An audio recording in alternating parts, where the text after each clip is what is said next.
Hello दोस्तों, स्वागत है मेरे यूट्यूब चैनल में। आज मैं आपको उत्तर प्रदेश पुलिस का फार्म भरने से ज्वाइनिंग तक का सफ़र आपको पूरा अच्छी तरह से समझा दूंगा। यदि आप उत्तर प्रदेश पुलिस 2023 भर्ती में भाग ले रहे हैं तो ये वीडियो आपके लिए बहुत इंपॉर्टेंट हो सकता है। इस एक ही वीडियो से आपको पता लग जाएगा कि एग्ज़ाम के बाद फिजिकल में क्या होगा, फिजिकल के बाद मेडिकल में, डॉक्यूमेंट वेरिफिकेशन में, ज्वाइनिंग तक क्या क्या चीज़ें प्रोसेस में चलेगी। चलिए स्टार्ट करते हैं आज का वीडियो।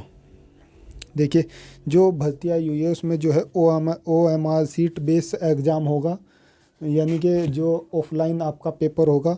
उसके बाद में फिजिकल इफ़िशेंसी टेस्ट होगा, फिजिकल स्टैंडर्ड टेस्ट होगा। ये फिजिकल स्टैंडर्ड टेस्ट क्या होता है ये भी मैं आज आगे आपको समझाऊंगा। मेडिकल एग्जामिनेशन होगा और डॉक्यूमेंट वेरिफिकेशन हो जाएगा। उसके बाद में आपको वर्दी मिल जाएगी। ठीक है दोस्तों, चलिए देखते हैं। UP police constable will be conduct 300 number, यानी कि 300 नंबर का आपका एग्ज़ाम होगा, जिसमें एक क्वेश्चन 2 नंबर का होगा, यानी कि 150 क्वेश्चन आएंगे आपके एग्ज़ाम पेपर में, जिसमें 0.25 की निगेटिव मार्किंग भी होगी। ठीक है दोस्तों, जो व्यक्ति आपका एग्ज़ाम क्वालिफाई कर देगा वही फिजिकल के लिए क्वालिफाई हो जाएगा। एग्ज़ाम में क्या क्या चीज़ें आएगी? जीके आएगी आपकी 38 नंबर की, जो 38 क्वेश्चन 76 नंबर के आएंगे। इसके बाद में सामान्य हिंदी जो है वो 37 क्वेश्चन आएंगे, 74 नंबर के आएंगे। इसके बाद में आपका आएगा मैथ जो होगा वो 38 क्वेश्चन आएंगे, 76 नंबर के। और इसके बाद में लास्ट में जो आएगी आपकी रीजनिंग 37 क्वेश्चन 74 नंबर की। इस तरीके का आपका पेपर होगा। जो ये पेपर क्वालिफाई कर देगा उसी को फिजिकल के लिए बुलाया जाएगा। फिजिकल में क्या क्या होगा आपके? जो मेल कैंडिडेट है उसके लिए फिजिकल में, यानी कि सबसे पहले आपकी जैसे ही आप क्वालिफाई करोगे पेपर, उसके बाद में आपकी रनिंग होगी। रनिंग में क्या होगा? मेल जो कैंडिडेट है उसकी 2.8 किलोमीटर, यानी कि 4800 मीटर 25 मिनट में रेस होगी। ठीक है दोस्तों। और जो फीमेल कैंडिडेट है उसकी 2.4 किलोमीटर, यानी कि 2400 मीटर जो रेस होगी वो 14 मिनट में होगी। ठीक है दोस्तों, चलिए इससे आगे चलते। जो रेस क्वालिफाई कर देगा, इस तरीके से आपकी रनिंग होगी। इस तरीके से ग्राउंड होगा, लगभग 400 मीटर का होगा। जब हम भर्ती हुए थे तो 400 मीटर का ग्राउंड था, 12 चक्कर मारने थे, यानी कि 48 मिनट में। इसी तरीके का आपको ग्राउंड मिलेगा, जो 400 मीटर का भी हो सकता है, 800 मीटर का भी हो सकता है। ठीक है दोस्तों, इस तरीके से आप रनिंग करोगे और अपना जो रनिंग जो है क्वालिफाई कर दोगे इसके। ठीक है दोस्तों, जैसे ही आप रनिंग क्वालिफाई करोगे तो आपका पीएसटी होगा। पीएसटी में क्या होगा? तुम आपकी हाइट, वेट, चेस्ट, ये चीज़ें आपकी होगी। उसमें क्या होगा? जो आपकी हाइट है, जो मिनिमम हाइट है मेल कैंडिडेट के लिए वो 168 होनी चाहिए, और जो एसटी कैंडिडेट है उनके लिए 160 से होनी चाहिए। ठीक है दोस्तों। और जो चेस्ट है वो 79 होनी चाहिए, 79। और फुलाने 5 सेंटीमीटर का फुलाव होना चाहिए, यानी फुलाने के बाद 84 हो जानी चाहिए। और जो एसटी कैंडिडेट है उसको इसके लिए छूट है, उनकी जो नॉर्मल चेस्ट है वो 77 होने चाहिए, और फुलाने के बाद 82, यानी कि 5 का फुलाव होना चाहिए। ठीक है दोस्तों, चलिए इसके बाद में फ़ीमेल के लिए। फ़ीमेल के लिए क्या होता है? फ़ीमेल के लिए केवल हाइट नापी जाती है, 152 हाइट होनी चाहिए फ़ीमेल के लिए।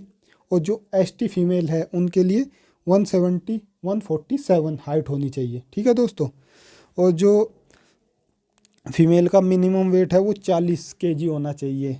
दोनों एसटी के लिए भी 40, और जो नॉर्मल जनरल ओबीसी सब के लिए 40 केजी मिनिमम वेट होना ज़रूरी है। ठीक है दोस्तों, चलिए इससे आगे चलते हैं। आपकी हाइट इस तरीके से मापी जाएगी, आप पहले ही देख लीजिए। इस तरीके से आपकी हाइट मापी जाएगी। फीमेल कैंडिडेट की हाइट जो है फीमेल पुलिस वाले ही मापेंगे। ठीक है। और जो मेल कैंडिडेट है उनकी हाइट इस तरीके से मापी जाएगी। एक हाइट का ये हाइट मापने का एक पैमाना होगा, ये इसके नीचे आपको खड़ा होना पड़ेगा और इससे आपकी हाइट माप दी जाएगी। ठीक है दोस्तों, वहाँ पर उच्च अधिकारी भी होंगे और कांस्टेबल लेवल के अधिकारी, कांस्टेबल लेवल के कर्मचारी आपकी हाइट मापेंगे। ठीक है दोस्तों, चलिए इससे आगे चलते हैं। चेस्ट इस तरीके से मापी जाएंगी आपकी। चेस्ट इस तरीके से आपकी चेस्ट मापी जाएंगी और फुलाव देने के लिए आपको कहा जाएगा, जो 5 सेंटीमीटर का फुलाव दे देगा वो पास हो जाएगा। ठीक है दोस्तों।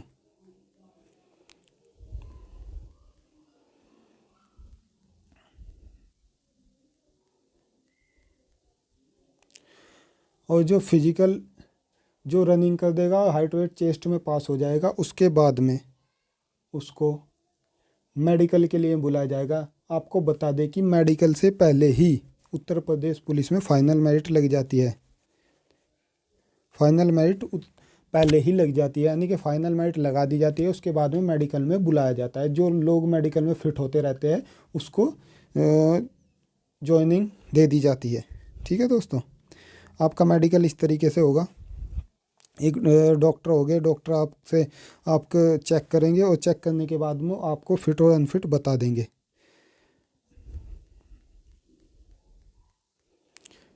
मेडिकल में क्या क्या चीज़ें होगी उसके लिए मैं अलग से एक डिटेल में वीडियो लेकर आऊँगा, वो मैं बाद में बनाऊँगा। अभी आपको बेसिक बता देता हूँ कि मेडिकल में क्या क्या होगा।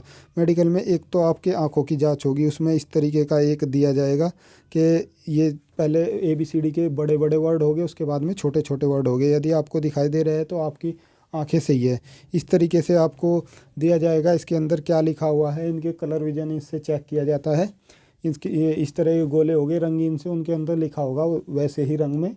यदि आपकी आंखें सही है तो आप आराम से बता सकते हो। नॉर्मली मेडिकल होता है यूपी पुलिस का, कोई इतना हार्ड नहीं होता है। ठीक है दोस्तों। आपके गले वगैरह का टेस्ट होता है कि आप बोल सकते हैं या नहीं, इस तरीके का नॉर्मल है। ये चीज़ें कोई ज़्यादा हार्ड नहीं होती है। एक जो मेन है, आपके घुटने नहीं मिलने चाहिए। ठीक है दोस्तों, ये भी चेक होता है। ये यदि आपके इस तरीके से घुटने मिल रहे हैं तो आपको फेल कर दिया जाएगा। यदि इस तरीके से ज़्यादा खुले हुए हैं तो भी फेल कर दिया जाएगा। इस तरीके के नॉर्मल आपके घुटने होने चाहिए तो आप पास हो जाओगे। ठीक है दोस्तों। इसके बाद में आपका फ्लैट फुट वगैरह चेक किया जाता है। आपका फ्लैट फुट तो नहीं है। फ्लैट फुट किसको बोलते हैं? आपको जैसे पानी वगैरह में आपका पैर रखवा कर सूखी ज़मीन पर रखवाएंगे, तो यदि आपके इस तरीके के मार्क्स बनकर आ रहे हैं, यानी कि पूरा पैर छप रहा है, तो आप फेल हो जाओगे। इसको फ्लैट फुट बोला जाता है। तो आप क्या हो जाओगे? आप फेल हो जाओगे। ठीक है दोस्तों। आपके जो फुट होने चाहिए वो इस तरीके के होने चाहिए। ये नॉर्मल फुट है, इस तरीके के आप पास हो जाओगे। यदि ऐसे आ रहा है, एक बार आप चेक कर ले, पानी में आप पैरों को भिगोए और जो सूखी ज़मीन है उस पर आप पैर रख कर देख ले। यदि आपके फुट ऐसे बनकर आ रहे हैं तो आप पास हैं। ठीक है दोस्तों। या इस तरीके के आ रहे हैं तो भी आप फेल माने जाएंगे। ठीक है दोस्तों। ये मोटी मोटी चीज़ें, ये चीज़ें आपको बतानी ज़रूरी थी, मैंने बता दी। इसके बाद में आपको मैं ट्रेनिंग में क्या क्या होता है, किस तरह क्या क्या सामान लेकर जाना है, वो सब कुछ मैं डिटेल में आपको बता दूंगा। ठीक है दोस्तों। और भी यूपी पुलिस से संबंधित क्या क्या ड्यूटी होती है, सब कुछ मैं इस चैनल पर बता दूंगा। इस चैनल को सब्सक्राइब कर ले और आपको पूरी जानकारी मिलती रहेगी। जय हिंद दोस्तों।